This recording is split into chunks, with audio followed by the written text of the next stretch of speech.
What's up guys, it's Inferno from the Dragon Empire coming at you with a new Eradicator build for the reverse. It's basically post-set 12. Post-set 12 build. Well, ever since I've chosen to become reversed, I suppose. Yeah. Starter is still Linchu. Sure, he chose reverse.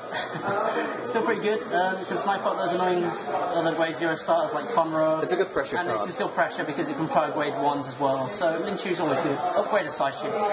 Saishin's very sad about this. No. Onto the triggers, I suppose. We've got 4 crit. These 4. Yellow gem. 4 more crit. 8 critical. Yeah.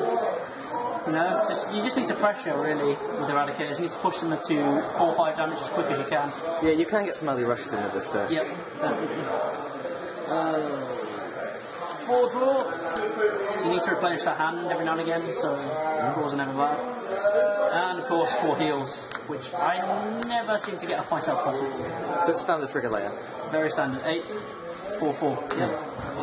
But they don't have there's not like a ton of options. No, there's another draw trigger now you can play since set 12 came out. Yeah. So you can definitely play them about with it. We've got 4 of the 10k grade 1s. Good for your early game rush. Not a bad ride target either. No, works in either column. Either row rather. I really love these cards because they can be attackers, boosters. They're great.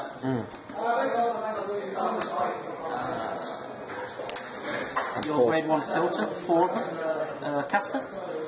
Basically, when you pull this to a rearguard circle, if your opponent has 2 or less rearguards, you can ditch 1 and draw 1. So basically, and with the new addition to the deck, it's going to be a lot more likely as well. Yeah. You basically want these are very good filters mainly because you want to filter early game.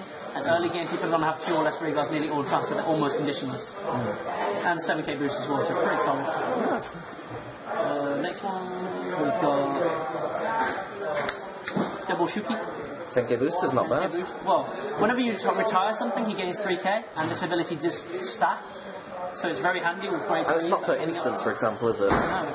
And otherwise, again, 7k boosters, so it's very, very solid. Of course, the 4 perfect guards. Not quintlet walls. Good God. Because Eradicators can't blast far too heavy for that. You don't want to be using quintet walls. And plus, perfect guards, they are nice. It's in name, it blocks the attack completely. It's a guarantee. Not I check top 5 cards and pray I have enough. Or your money back. Guaranteed. Yeah. Whereas these guys, you ditch a card. It's cool, it's perfect guard. Although, I do find it annoying when some people drop this in the Guardian Circle and say skill. I go, I drop this in the Guardian Circle, I activate the skill. Well, duh. No. I think some people who are very anal about that you have to activate all the skills. Yeah. It's like, oh yeah, I'm just going to put a 0 guard in my Guardian Circle. Yeah, of course I am. Might as well put a why wouldn't you? Onto the grade 2 lineup. 4 of your 12k attackers when you have an Eradicator Vanguard, conditionless, essentially. On the 11s are a thing, so why not? 11s are a thing, so you're hitting 12. Very, very, very good. Match the little blaster as well, why not? Is he still around? I don't know. We've got 4 Thunderbooms, your 10k vanilla. Good ride target. Mainly here for the ride target because you want a defensive ride, ideally. And otherwise, they're good attackers on the rearguard circle anyway. So you can never really fault these guys. I do see a lot of 9s, so 10s are always... 10s are always very good. 3s, Weetan. It's just good for that little bit of pressure where if this guy hits the Vanguard, you get to unflip a damage.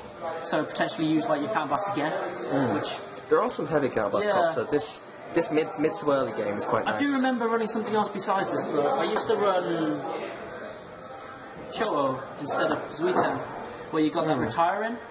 But I don't know, I didn't like losing my field because of the grade 3 reverse that I'm running. Yeah. Because I do need to lock units on the field to use it.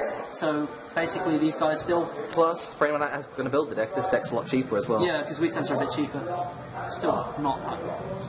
No, but the Cho-Ohs are like 12, aren't they? Yeah.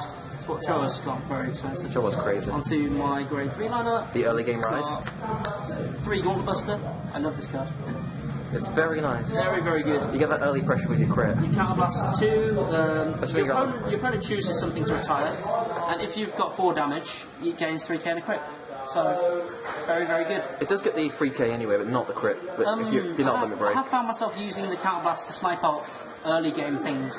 If they're only playing one column, for example. Yeah, when people have not much on the board, I can counterblast 2, get rid of it, because they've got no choice in what they retire.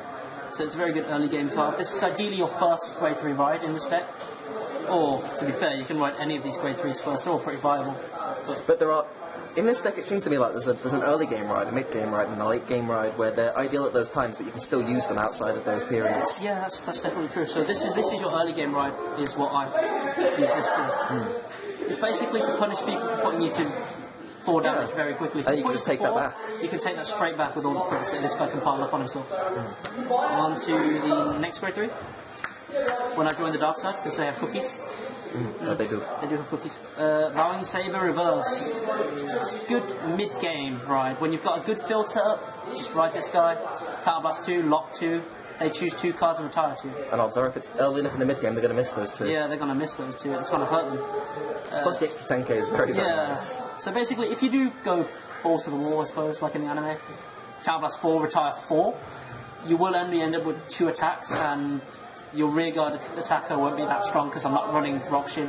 You could build the deck that way, but it's probably not as consistent. It's not as consistent. I do like the fact that you can't blast 2, retire 2. It's very good actually. It's can't blast 2 to +2, I think. Well, you do lock 2, but they're still on the field. They're still on the field technically, so you don't lose anything overall. You lose the attack for the turn, but that's it. You don't actually lose you're just losing a bit of pressure though. The guard they normally drop. You know, I've been having a lot of fun with this guy. Just when people commit to the field too early, just get rid of their field. It really hurts their game for later on. So it's a very good card. And lastly, your end game ride, 2 Descendant. This is your big finisher. This is one of the best finishers in the whole game. So basically, you ride this on 5 damage, ideally on 5 damage. You've been retiring their rear guards all game. At this point, they've used those rear guards. They've filled their field back up. They've not got much left to guard with at this point. So Descendant hits the field. It's going to take a lot of that hand. It's going to take a lot of hand. I mean, it takes away your hand as well. But if you use it correctly, he's very good end game. Like, if they do guard the first one, he stands back up with a crit, and they realise they miscalculated, it really hurts. Yeah, if you're at 4 damage, you might want to take this guy. Yeah, definitely. I just love the artwork on this guy as well. Like, I found a lot of people that don't like him to use in deck because like you do have to get straight from your hand. But I found when you use him at the appropriate time, like in the end game when he's meant to be used, it works out. And the Counterblast 2 to get +5 means it's okay to ride as your first Vanguard as well, technically. So it's an extra option. It's not too bad. I don't use that option anymore since we've got more grade 3 options in the deck.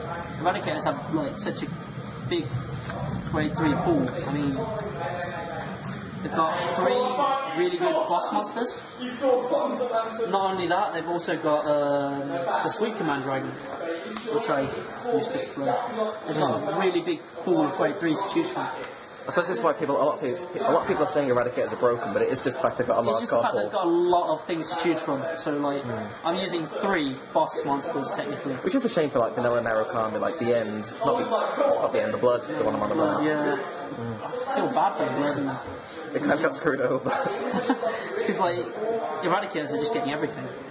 They've just got so much support. It's unreal. But that is my Eradicator reverse deck. Like, comment, and subscribe. Any feedback in the comments would be appreciated because this is a new build. Yeah, I mean, like, tell us your builds as well. Only been tested a few times, really, so thanks a lot, and we'll see you next time.